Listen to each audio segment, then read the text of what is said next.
How do we break up the two-party power duopoly and create a better America that works for all of us? We start by denying both the Democratic Party and the Republican Party majorities in Congress. That means both in the House of Representatives and the Senate. And I'll give you the example of the House of Representatives, which is what I am running for here in California 34. If you can imagine a scenario where there are 215 Democrats and 215 Republicans and 5 newly elected independents who are all seated on January 3rd, 2027, that means that neither of the established parties have any power. In fact, all of the power will rest with these 5 independents.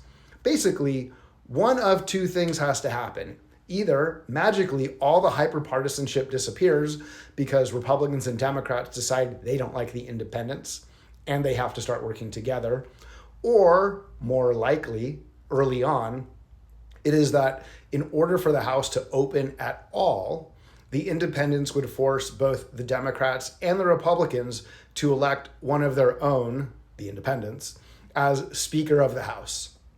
Then you take all of the House's committees and subcommittees, and they would be divided evenly between Democrats and Republicans, and these 5 independents would be the tiebreaker on each and every committee.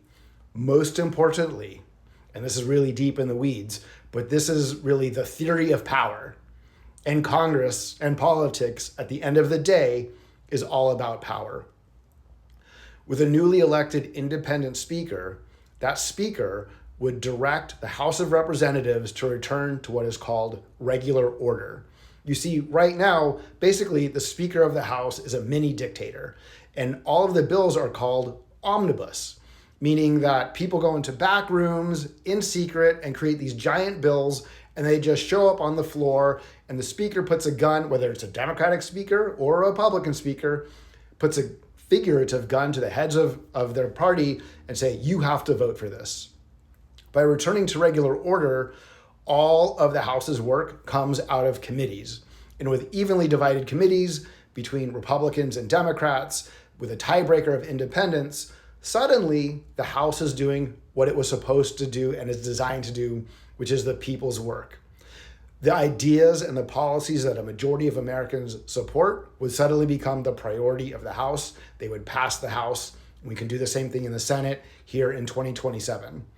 You'll soon see lots of independent candidates across the country running, and I highly recommend you support them and vote for them. No fear, only love.